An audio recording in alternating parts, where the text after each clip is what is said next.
Allow me to bring to you Mr. Omara Daniel, all the way from Uganda. He is an actor, a stand-up comedian, and the creative director for Anne Kansime. Single and handsome, a bachelor with a swag.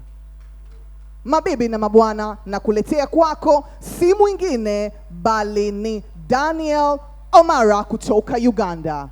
Makofi kwake. Asante sana Tanzania. How are you all doing? Mimi naitwa Daniel Omara, and that is the end of my Swahili. I tried. My favorite Swahili word is sijui. Gets you out of every problem. What are you doing here? Sijui. Why did you eat that food? Sijui. You know. What are you doing in the club? Did you pay entrance? Sijui. Like, I don't know. I'm just here. My family is very supportive of my comedy career. So every time I'm getting on stage, they send me a message. Let me just read you one of the messages. Please excuse the language. It's a bit gangster. So this message says, yo, wagwan. Me have to tell you, say, you are going to burn them down one time. Make them laugh till them fall upon the floor. Love, grandma. So the family, very supportive. No, I come from a family of gangsters, you people. I'm not even joking. I'm from northern Uganda, and the one thing they know us for is we are very aggressive people. Not violent, just very aggressive. It's how I missed a job in the corporate world. I went for an interview, right? I gave them all the documents. Then the boss sits me down and says, Omara, your documents are nice, but what do you expect from this company? I looked at him and I was very excited. I told him, a salary of like 3 million a month, you know, medical insurance, food allowance, transport allowance, and also a nice private office. The boss looks at me and says, you know what I'm going to do better? I'm going to give you a company car with a driver. I'm like, no. He's like, yes. I'm going to give you medical insurance for you and your family. I'm like, no. He's like, yes. Like, I'm going to give you that office in the corner with the views. I'm like, no. He's like, yes. And you know what the best part is? I'm giving you 10 million as your starting salary. I told him, sir, you're joking. He said, yeah, but you started it.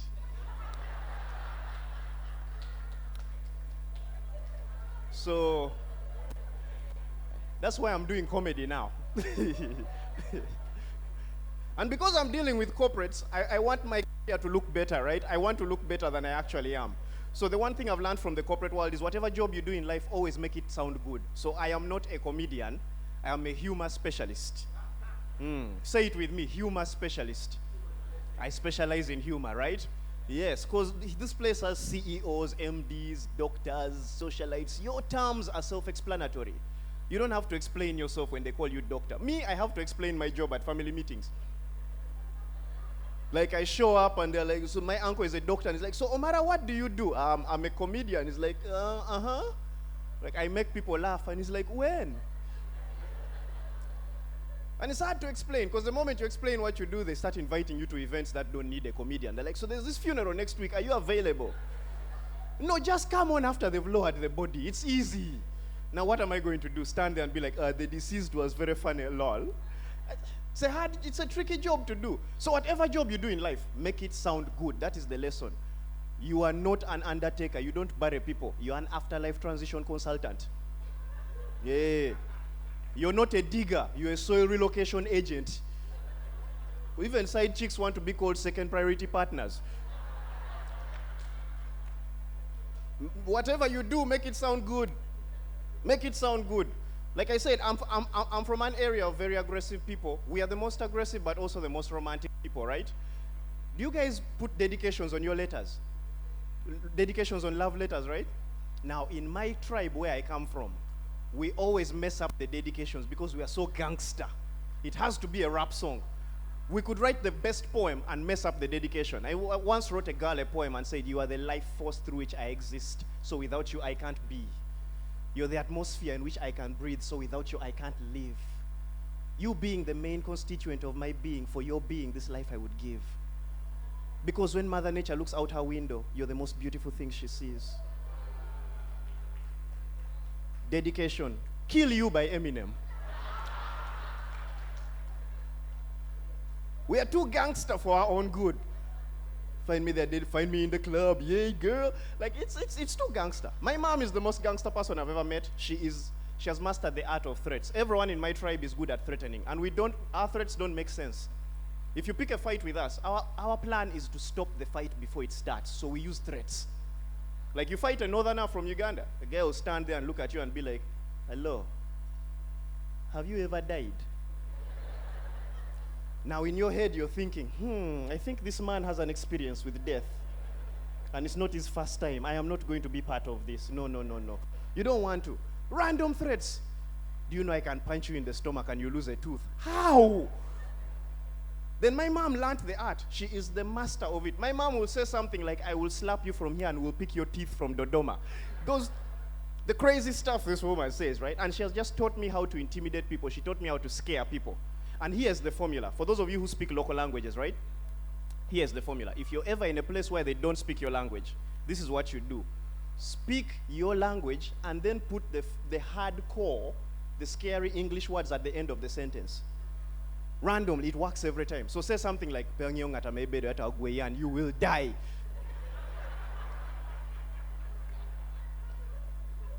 It works.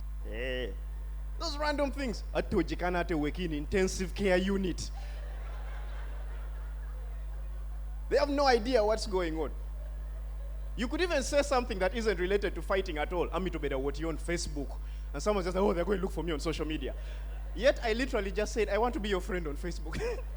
It's an aggressive language, but it's an aggressive language matched with energy. It's not just for talking. Yeah, we are hard hitters. That's why we don't fight. We threaten you for your own good, so that you don't have to experience us. Yeah. In our culture, we only hit you twice in your lifetime. Twice. If they hit you twice and you don't reform, we can't help you. Because one hit is enough to take you out. My mom has hit me twice in my entire life. The second time I got hit, I got slapped so hard, I started realizing things I had missed. We used to call her hand CNN because it came with news. I was wisecracking. She's like, Daniel, can you go to the shop and get me some bread and milk? And I'm like, Mommy, I don't want. Pia! I'm like, oh my goodness. Benjamin Mkapa is no longer president. Woo! Who repainted Moshi's house? It's now orange. Like, you start to see things that you had missed. And they're all visible in front of you now. The first time I got slapped by my mom properly, I had a gear shift. Have you ever been slapped into a gear shift? Do you know what a gear shift is? When they slap you and you cry so hard, you have to shift gears to continue crying. You know that experience. Where your mom gets angry at you and she's like, piano.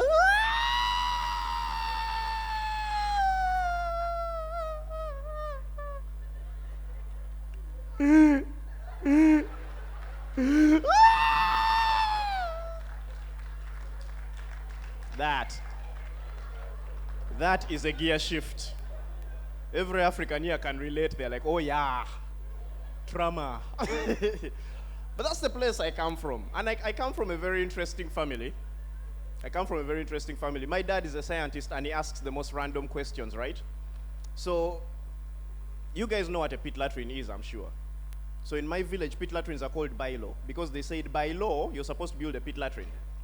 So my dad he's a kid at this time. He's the one mobilizing people to come for the meeting. The British are trying to teach us how to build pit latrines, right?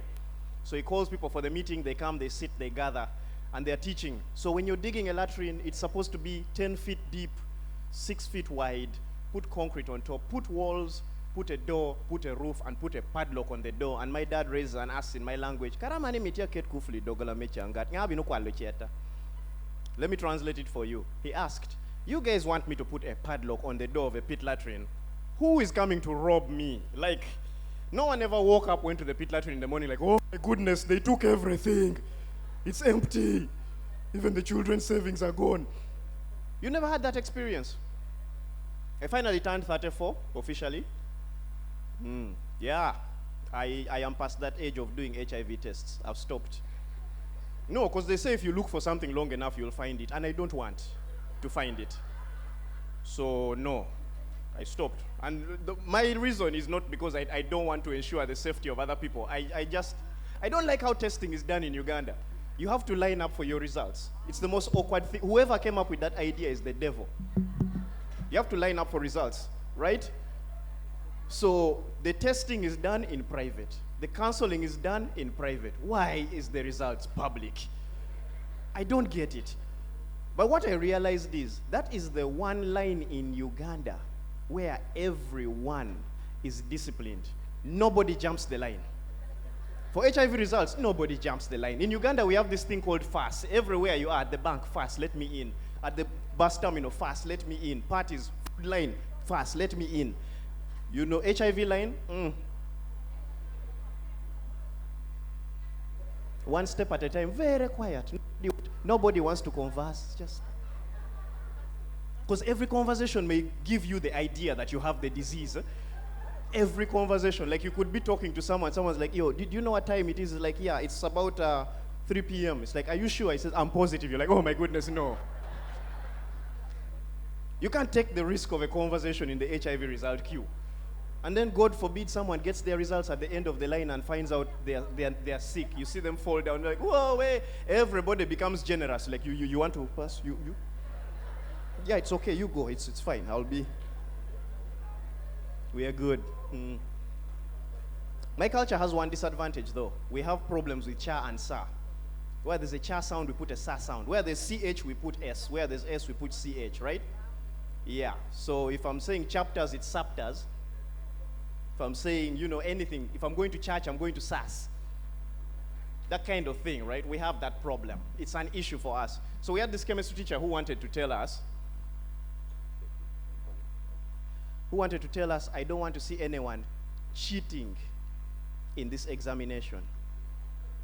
So he walks up to the class, looks at us and says, by the way, I don't want to see anyone cheating in this exam. So we all stood up. We wondered, why can't we see it? Then he looks at us and says, what are you doing? Cheat! So we cheated while standing. Ladies and gentlemen, it's been a pleasure entertaining you. I would like now, with great pleasure, to call upon our next and final performer. You all know her. She is a YouTube sensation turned stand-up comedian with millions of followers online and in different places. She has risen up the ranks to become the queen of comedy. I present to you proudly. Give it up for Ann Kansime!